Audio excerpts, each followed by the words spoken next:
সম্মানিত দর্শক, আসসালামু আলাইকুম। আশা করছি আপনারা ভালো আছেন। ভিডিওটা ভালো লাগলে লাইক, কমেন্ট, শেয়ার করবেন। চ্যানেলটি সাবস্ক্রাইব করে আমাদের পাশে থাকবেন। আসসালামু আলাইকুম রাহমাতুল্লাহি ওয়া বারাকাতুহু। দান করেছেন, কেমন নবীর উম্মত আমাদেরকে বানিয়েছেন, সেই নবীর সম্পর্কে একটু জানা দরকার।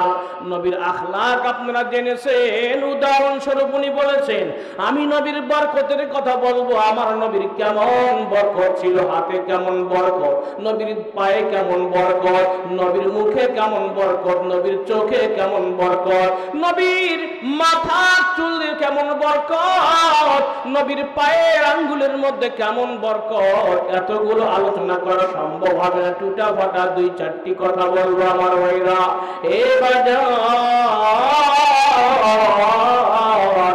আমার নবীর দাড়ির মধ্যেও বরকত, সুবহানাল্লাহ বলেন। আমার নবীর হাতের মধ্যেও বরকত, জোরে কোন আল্লাহু আকবার। আমার ভাইরা শুধু তাই নয়, আমার নবী শুধু জমিনের নবী নয়, আমার নবী শুধু আসমানের নবী নয়, আমার নবী হলো আল্লাহ পাকের আরশে আজিমেরও নবী, জোরে কোন আল্লাহু আকবার। এ বাগান দেখেন কেমন নবী আল্লাহ পাক আমাদেরকে দান করেছেন, কেমন নবীর উম্মত আমাদেরকে বানিয়েছেন। একদিনের ঘটনা, মুসা পয়গম্বর কথা বলতেন আল্লাহর সাথে একটা জায়গায়, নির্ধারিত নির্দিষ্ট একটা জায়গায় গিয়ে। সেই জায়গাটার নাম কি জোরে বলেন? গুফতে মুসা বা খোদা দার কোহে তুর, গুফতে মুসা বা খোদা দার কোহে তুর, গুফতে মুহাম্মদ বা খোদা দার আরশে নূর। আল্লাহু আকবার বলেন। মুসা পয়গম্বর আল্লাহর সাথে জমিনে কথা বলতেন। একটা পাহাড়, নির্ধারিত নির্দিষ্ট একটা পাহাড়, পাহাড়ের নাম কি? তুর পাহাড়।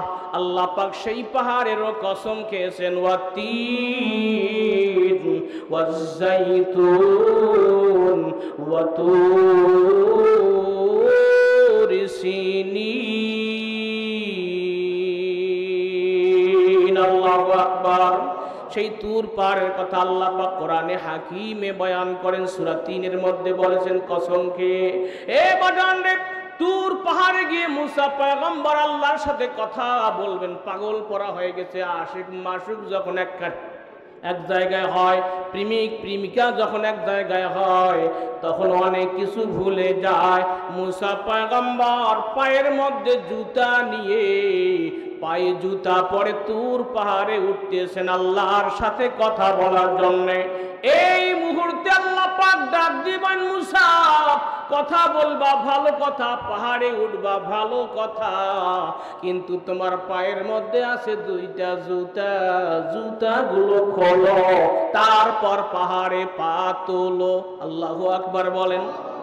মুসা পয়গম্বর শর্মিন্দা হয়েছেন, আল্লাহর কাছে আমি যাইতেছি, পায়ে জুতা নিয়ে বিরাট বড় একটা ভুল করেছি। আল্লাহ পাক সংশোধন করাই দিয়ে দিলেন।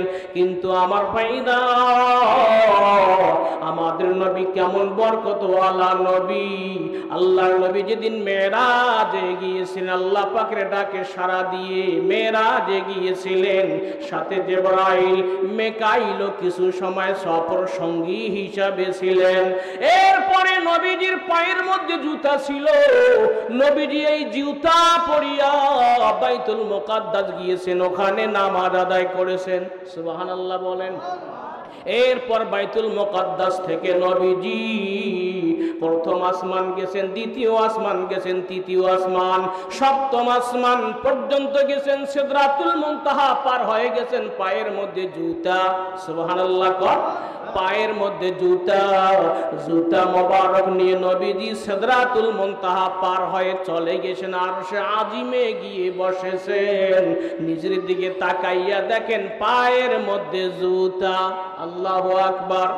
নবীজি জুতা খুলতে আরম্ভ করেছেন। আল্লাহ পাক ডাক দিবেন, না না না, ও আমার হাবিব, আপনি জুতা খুলবেন না। আপনার জুতার ধুলি দিয়ে আমার আরশকে সম্মানিত করব, দামি বানাবো, এই জন্য আপনাকে ভুলে দিয়েছি জুতার কথা। সুবহানাল্লাহ বলেন। তার নবীজির জুতা নিয়ে আরশ আজিম পর্যন্ত গেছেন। মুসা পয়গম্বর জমিনে একটা পাহাড়ে উঠবেন, এই সময় জুতা নিতে নিষেধ করলেন। আর আমার নবী জুতা নিয়ে কোথায় গেছেন? জোরে বলেন। আরশ আজিমে গেছেন। যেই নবীকে জুতা খুলতে আল্লাহ নিষেধ করেন আরশ আজিমে যাওয়ার পরেও সেই নবী কত দামি নবী, কত বরকতওয়ালা নবী, যার জুতার ধুলা দিয়ে আল্লাহ পাক আরশকে দামি বানাই দিয়েছেন। সুবহানাল্লাহ বলেন। হাবিবে খোদা রফিই আম্বিয়া कि अर्शे मजीदश बुवद मुत्तका, कि अर्शे मजीदश बुवद मुत्तका। যে হাবিবে খোদা আশরাফে আম্বিয়া আল্লাহ পাক রব্বুল আলামিন তার পয়গম্বরকে এত সম্মানিত বানাইছেন যে তার এরকম ভাবে জায়গা, তার বসার স্থান আরশে আজিমে করাই দিয়েছেন। ধরে কোন সুবহানাল্লাহ। আল্লাহ পাক তিনি নিজে আরশে আজিমে অবস্থান করেন, আমার নবী আরশ যাবে না, এটা হতে পারে না। এই জন্য কোন নবীকে আল্লাহ পাক আরশ পর্যন্ত নিয়ে যাননি। আপনার আমার নবী মুহাম্মাদুর রাসূলুল্লাহ সাল্লাল্লাহু আলাইহি ওয়াসাল্লামকে আরশ পর্যন্ত নিয়ে গেছেন। জোরে কোন আল্লাহু আকবার। তাহলে আমাদের নবী কম দামি না বেশি দামি? সবচেয়ে বেশি দামি আমার নবী, এত বরকতওয়ালা নবী। একদিনের ঘটনা, আল্লাহর নবীর কিছু সাহাবী, ভুকিল সাহাবী ভুকা অবস্থায় থাকতো, না খেয়ে নবীজির দরবারে পড়ে থাকতো। এরা ঘর ছেড়ে দিয়েছে, বাড়ি ছেড়ে দিয়েছে, সংসার ছেড়ে দিয়েছে, জায়গা জমিন দেশ পর্যন্ত ত্যাগ করেছে। এই সমস্ত সাহাবীর সংখ্যা ছিল 70 জন। আহলে সুফার মধ্যে এরা থাকতো। মসজিদে নববীর একটা জায়গা আছে এখন পর্যন্ত ঘেরা। এ বাজানবে সচক্ষে দেখে এসেছি, সে আহলে সুফার জায়গা রিয়াজুল জান্নাতের সাথে সাথে লাগানো। এ মুসলমান ভাইরা, আল্লাহর নবীর ওই আহলে সুফার সাহাবীরা ছিল 70 জন। আবু হুরায়রা রাদিয়াল্লাহু তাআলা আনহু বর্ণনা করেন যে আমরা এরকম ভাবে 70 জন সাহাবী ওইখানে থাকতাম মসজিদে নববীর আহলে সুফার মধ্যে। একদিনের ঘটনা, আমি খুবই ক্ষুধার্ত। আবু হুরায়রা রাদিয়াল্লাহু তাআলা আনহু বলেন আমি খুবই ক্ষুধার্ত। ক্ষুধার যন্ত্রণা সহ্য করতে না পারিয়া আমি রাস্তায় গেলাম দাঁড়াইয়া। যেই পথে মানুষ হাঁটে ওখানে গেলাম দাঁড়াইয়া। ওখানে দাঁড়িয়ে আমি সাহাবীদেরকে জিজ্ঞাসা করলাম। ওই পথ দিয়ে কিছুক্ষণের মধ্যে হযরতে ওমর রাদিয়াল্লাহু তাআলা আনহু আসলেন। ওমর রাদিয়াল্লাহু তাআলা আনহুকে ডাক দিয়ে বললাম, ওমর ভাই, এই আয়াতের তরজমা, এই আয়াতের তাফসীর কি হবে একটু বলেন না। হযরত ওমর রাদিয়াল্লাহু তাআলা আনহু ওই আয়াতের ব্যাখ্যা বিশ্লেষণ করে দিয়ে তিনি চলে গেলেন। তার মনের কথা বুঝতে পারল না। এরপর চলে আসলেন কিছুক্ষণের মধ্যে হযরতে আবু বকর রাদিয়াল্লাহু তাআলা আনহু। এবার হযরতে আবু বকর রাদিয়াল্লাহু তাআলা আনহুকে আবু হুরায়রা রাদিয়াল্লাহু তাআলা আনহু সালাম প্রদান করলেন। সালাম প্রদান করিয়া ডাক দিয়ে বলেন, আবু বকর ভাই, এই আয়াতের একটু অর্থটা আমি শুনতে চাই। আবু বকর রাদিয়াল্লাহু তাআলা আনহু তার মনের ভাব বুঝতে না পেরে হযরত আবু বকর সিদ্দিক রাদিয়াল্লাহু তাআলা আনহু আয়াতের অর্থ বলে দিয়ে, বিশ্লেষণ বলে দিয়ে সামনের দিকে অগ্রসর হয়ে গেলেন।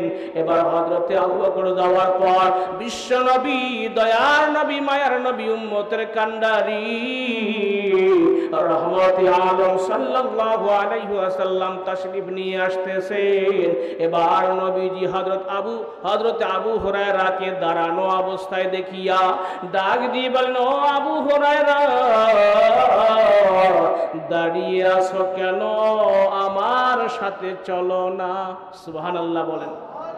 নবীজি বুঝতে পেরেছেন, আবু হুরায়রার মুখের দিকে তাকাইয়া তার অবস্থা বুঝতে পেরেছেন যে ক্ষুধার যন্ত্রণায় আবু হুরায়রা রাস্তায় দাঁড়িয়েছে, কিন্তু কেউ তার মনোভাব বুঝতে পারে নাই। বিশ্ব নবীজি তার মনের ভাব বুঝিয়া ডাক দিবেন, আবু হুরায়রা আমার সাথে চলো না। সুবহানাল্লাহ কন, আরো জোরে কন সুবহানাল্লাহ। এ বাজান জোরে বলুন সুবহানাল্লাহ। সুবহানাল্লাহর অনেক দাম, অনেক দাম। সুবহানাল্লাহ এটা মুমিন মুসলমানের কাম। কথা বলেন সুবহানাল্লাহ, সুবহানাল্লাহ, সুবহানাল্লাহ, সুবহানাল্লাহ। क्या मुबारक नाम है सुबहानल्लाह, सुबहानल्लाह। मोमिनों का काम है सुबहानल्लाह, सुबहानल्लाह। मोमिनों का काम है। जोरे कन सुबहानल्लाह। এ বাজান সুবহানাল্লাহ কেন পড়বেন না? প্রত্যেক নামাজের পরে যদি কোনো আল্লাহর বান্দা বান্দি সুবহানাল্লাহ 33 বার পড়ে, আলহামদুলিল্লাহ 33 বার পড়ে, আল্লাহু আকবার 34 বার পড়ে, আর একবার লা ইলাহা ইল্লাল্লাহু ওয়াহদাহু লা শারীকা লাহু লাহুল মুলকু ওয়া লাহুল হামদু ওয়া হুয়া আলা কুল্লি শাইইন কাদির। এই তাসবিহ যদি পাঠ করে, আল্লাহর নবীজি ফরমান তার গুনাহ যদি সমুদ্রের ফেনা পরিমাণ হয়, আল্লাহ এই তাসবিহগুলো এইভাবে পাঠ করার কারণে তার গুনাহগুলো মাফ করে দিয়ে দেয়। সমুদ্রের ফেনা পরিমাণ গুনাহ যদি আপনার আমার হয়, এই তাসবিহ পাঠের দ্বারা এই গুনাহগুলো মাফ করে দেওয়া হয়। সুবহানাল্লাহ বলেন। এজন্য সুবহানাল্লাহ বলা যাবে, জোরে বলেন আলহামদুলিল্লাহ বলা যাবে, লা ইলাহা ইল্লাল্লাহ আল্লাহু আকবার এগুলো বলা যাবে। এ মুসলমান কখনো ভুলবো না, এগুলো সব আল্লাহর তাসবিহ। কারণ আল্লাহর তাসবিহ সব মাখলুকই পড়ে, কি পড়ে না? ইউসাব্বিহু লিল্লাহি মা ফিস সামাওয়াতি ওয়াল আরদ।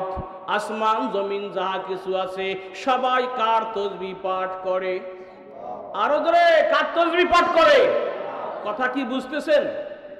আল্লাহর তাসবিহ কে পাঠ করে? আসমান ও জমিনের মধ্যে যাহা কিছু আছে, আমাদের নজরে পড়ুক আর না পড়ুক, দেখি আর না দেখি, বুঝি আর না বুঝি, যত মাখলুক আল্লাহ পাক সৃষ্টি করেছেন আসমানের মধ্যে রেখে দিয়েছেন, জমিনের মধ্যে রেখে দিয়েছেন। 7 তবক জমিনের নিচে, 7 তবক আসমানের উপরে যত মাখলুক আছে কার তাসবিহ পাঠ করে? আরো জোরে বলেন কার? আর আমরা তাসবিহ পাঠ করি কার? হাসিনা হাসিনা, খালেদা খালেদা, এরশাদ এরশাদ বলিয়া জীবন দিলাম শেষ করিয়া। যে আল্লাহ বাক শক্তি দিল, বলার শক্তি দিল, সে আল্লাহর তাসবিহ পড়লাম না। কথা বলেন ঠিক কিনা? বাক শক্তি কে দিয়েছে? কথা বলার শক্তি কি দিয়েছে? এই জন্য জবাতা জব জবাতা বুয়াদ্দার দহা যায়গি, সনায়ে মোহাম্মদ বুয়া দিল পজির, সনায়ে মোহাম্মদ বুয়া দিল পজির। আল্লাহু আকবার বলেন। এ বাজান সময় খুবই কম, হয়তো মাগরিবের পর সময় আমি পাবো না, কিঞ্চিত সময় পাইতেও পর যদি আল্লাহ বরাদ্দ রেখে দিয়ে দেন। আল্লাহ নবী সাল্লাল্লাহু আলাইহি ওয়াসাল্লাম আবু হুরায়রাকে নিয়ে চলে গেলেন বাসায়। বাসায় গিয়ে নবীজি আবু হুরায়রাকে বললেন, আবু হুরায়রা তুমি এই জায়গায় অবস্থান করো বাসার বাহিরে। নবীজি ঘরে তাশরীফ নিয়ে গেলেন, যাইয়া সালাম দিয়ে দিলেন স্ত্রীকে। আল্লাহু আকবার বলেন। আমরা কি সালাম দেই স্ত্রীকে? না না না, স্ত্রীকে সালাম দেই না। এই জন্য স্ত্রী আমার আপনার চেয়ে, নিজের স্বামীর চেয়ে ফেসবুকের বন্ধুকে সালাম দিয়ে বেশি ভালোবাসে। জোরে বলে। এ বাজানরে সালাম নিজের স্ত্রীকে দিতে লজ্জা বোধ করি। আমাদের সমাজের মানুষ কথা বলেন, আমাদের ভাইরা খবরদার, আমাদের বন্ধুগণ খবরদার, খবরদার, এই কাজ খবরদার ভুল করেও করবেন না। নবীজি সালাম প্রদান করলেন, সালাম দিয়ে ঘরে তাশরিফ নিলেন। যাইয়া আল্লাহর নবীজি ডাক দিয়ে বলেন, এ বিবিগণ, ঘরের মধ্যে কোনো খাবার দাবার আছে নাকি? মারহাবা কর, আরো জোরে, খাবার আছে নাকি? নবীজি যখনই বলেছেন, এবার মা উম্মুল মুমিনিন ডাক দিয়ে বলেন, আয়েশা সিদ্দিকা রাদিয়াল্লাহু তাআলা আনহা, সকল মুমিনের মা উম্মুল মুমিনিন আয়েশা সিদ্দিকা রাদিয়াল্লাহু তাআলা আনহা ডাক দিয়ে বলেন, ইয়া রাসূলুল্লাহ, ইয়া হাবিবাল্লাহ, আপনার একজন ভক্ত সাহাবী আপনাকে খুব ভালোবেসে আপনার জন্য এক পেয়ালা দুধ হাদিয়া দিয়ে গেছে কিছুক্ষণ পূর্বে। মারহাবা কর। এটা ছাড়া আর কোনো খাবার ঘরের মধ্যে নাই, অন্য কোনো খাবার দাবার নাই। আমার বন্ধুগণ, এবার নবীজি সাল্লাল্লাহু আলাইহি সাল্লাম বললেন, ও আয়েশা, ওই দুধের পেয়ালাটা আমার হাতে তুলে দাও না। এবার আয়েশা রাদিয়াল্লাহু তাআলা আনহা উম্মুল মুমিনিন হাতের মধ্যে দুধের পেয়ালাটা দিয়ে দিলেন। বিশ্ব নবীর হাতে কত বরকত, এটা বলার জন্য ঘটনা বলতেছিলাম। এবার নবীজি হাতের মধ্যে নিয়ে আবু হুরায়রার কাছে চলে আসলেন আর বলেন, আবু হুরায়রা, তুমি যাও আহলে সুফার সমস্ত তোমার ভাইদেরকে খবর দিয়ে নিয়ে আসো, দাওয়াত দাও আমার নবীর পক্ষ থেকে। সুবহানাল্লাহ বলেন। আবু হুরায়রা মনে মনে একটু মনমালিন্য হলেন, মন একটু মনক্ষুণ্ণ হলেন। আবু হুরায়রা এই জন্য মনক্ষুণ্ণ হলেন যে তাদেরকে যদি আমি ডাক দিয়ে নিয়ে আসি, ওরা আমি সহ 70 জন ওখানে আছে, 69, আমি সহ 70 জন, এক পেয়ালা দুধ মাত্র যদি এটা ওদেরকে নিয়ে আসা হয়, নবীজি আমাকেই বন্টন করার জন্য লাগাই দিয়ে দিবে, ওদেরকে এগুলো পান করাইতে করাইতে শেষ হয়ে যাবে, আর আমি আবু হুরায়রা যেই ক্ষুধার্ত সেই ক্ষুধার্ত থেকে যাব। এই নিয়ে আবু হুরায়রা টেনশন করেছিলেন। কিন্তু আমার নবী কত বরকতের নবী, তার হাতের ছোঁয়ায় কত বরকত, তার হাতের আঙ্গুলের মধ্যে কত বরকত, তার হাতের তালুর মধ্যে কত বরকত। এবার আবু হুরায়রা ডাক দিয়ে বলেন, যেহেতু নবীজি বলছেন অমান্য করা যাবে না, তাই দৌড়ে গিয়ে 69 জন সাহাবীকে সংবাদ দিয়ে দিলেন, চলো নবীজির বাসায় তোমাদের সকলকে দাওয়াত করা হয়েছে। সুবহানাল্লাহ কর, আরো জোরে সুবহানাল্লাহ। আমাদের বউ বাচ্চা হলে এটা কি করতো? বলতে কোন ঝামেলা নিয়ে আসছে, এতদিন থেকে আমরা না খেয়ে আছি, আমাদের ঘরে কোনো খাবার নাই, আর এক পেয়ালা দুধ আছে হাদিয়া, এটা আবার 70 জন সাহাবীকে ডাক দিয়ে খাওয়াইবে, আমরা কি খাবো? এই ঝামেলা আমি নাই। কথা বলেন ঠিক কিনা? আল্লাহ নবী বিশ্ব নবী জনাবে মুহাম্মদুর রাসূলুল্লাহ সাল্লাল্লাহু আলাইহি ওয়াসাল্লাম এবার যখন এই কথা বলেছেন, আবু হুরায়রা সবাইকে দাওয়াত দিয়ে নিয়ে চলে আসছেন। আবু হুরায়রা বলেন, সবাই সিরিয়াল ধরো, লাইন ধরো। এবার আবু হুরায়রা রাদিয়াল্লাহু তাআলা আনহুকে নবীজি ডাক দিয়ে বলেন, আসো তুমি আমার কাছে আসো, এই পেয়ালা নাও, এই পেয়ালা নিয়ে তুমি সবাইকে পান করাইতে থাকো, সিরিয়ালে পান করাইতে থাকো। আবু হুরায়রা রাদিয়াল্লাহু তাআলা আনহু বললেন, আমি সিরিয়ালে পান করাইতে থাকলাম, একজন পান করলো তৃপ্তি সহকারে, দ্বিতীয় জন পান করলো, তৃতীয় জন পান করলো, চতুর্থ জন পান করলো, সবাই পেট ভরিয়া ওই দুধগুলো পান করলো। 69 জন সাহাবী সবাই এক পেয়ালা দুধ পান করে। দেখি যে 69 জন পান করার পরেও যতটুকু দুধ ছিল পেয়ালার মধ্যে, কাপের মধ্যে, অতটুকু দুধ এখনো অবশিষ্ট রয়ে গেছে। আমাদের কোন সুবহানাল্লাহ, সুবহানাল্লাহ, সুবহানাল্লাহ, क्या मुबारक नाम है, सुबहानल्लाह सुबहानल्लाह मोमिनों का काम है सुबहानल्लाह सुबहानल्लाह मोमिनों का काम है জোরে বলুন সুবহানাল্লাহ নবীজি ডাক দিবেন ও আবু হুরায়রা পেয়ালা এখন কি দুধ আছে পেয়ালার মধ্যে আবু হুরায়রা ডাক দিবেন ইয়া রাসূলুল্লাহ ইয়া হাবিবাল্লাহ হ্যাঁ এখনো যতগুলো দেখেছি ততগুলো এখনো রয়ে গেছে সুবহানাল্লাহ বলেন আমার ভাইরা নবীজি ডাক দিবেন আবু হুরায়রা এখন তোমার পালা এখন তুমি পান করো এবার আবু হুরায়রা বললেন আমি এবার পান করলাম নবীজি বলেন আরো পান করো আমি আবার পান করলাম নবীজি বলেন আরো পান করো আমি আরো পান করলাম এইভাবে তিনবার নবীজি বললেন আরো পান করো আরো পান করো এইবার তিনবার পান করলাম মনে হয় গলা পর্যন্ত দুধ আমার ভরে গেছে আল্লাহু আকবার বলেন এবার হযরত আবু হুরায়রাকে নবীজি চতুর্থবার বললেন আরো পান করো হযরত আবু হুরায়রা বলে খোদার কসম নবী গো পেটের মধ্যে আমার জায়গা নাই এক ফোঁটা দুধ আমি প্রবেশ করাবো আল্লাহু আকবার বলেন রাহমাতুল লিল আলামিন নবী কোরআনে ফরমান উম্মত বিনে কে বুঝিবে আমার দয়ার নবীর শান জোরে মারহাবা কর লিল্লাহি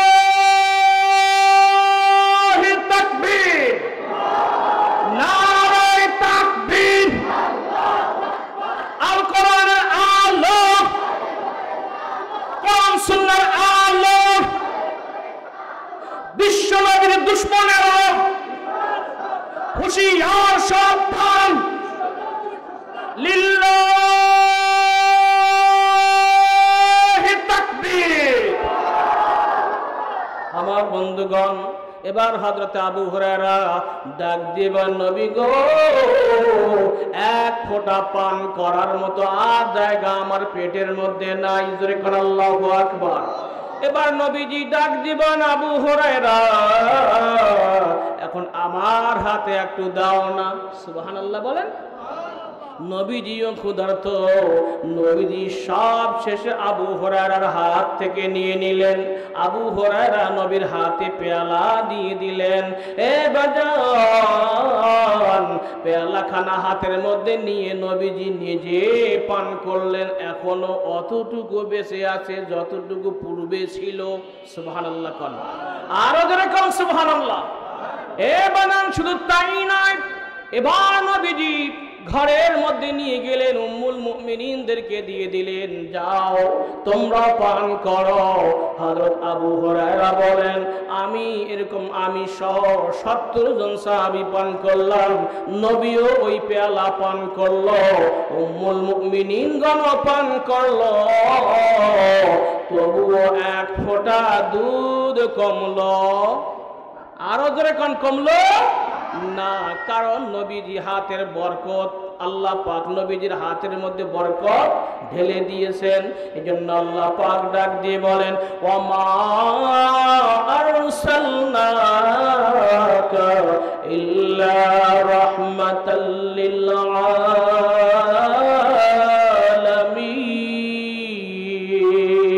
আলামিন আরো জোরে কোন আল্লাহু আকবার সম্মানিত দর্শক আসসালামু আলাইকুম আশা করছি আপনারা ভালো আছেন ভিডিওটা দেখে ভালো লাগলে একটা লাইক করবেন কমেন্ট করবেন শেয়ার করবেন চ্যানেলটি সাবস্ক্রাইব করে আমাদের পাশে থাকবেন আসসালামু আলাইকুম রহমতুল্লাহি ওয়া বারাকাতুহু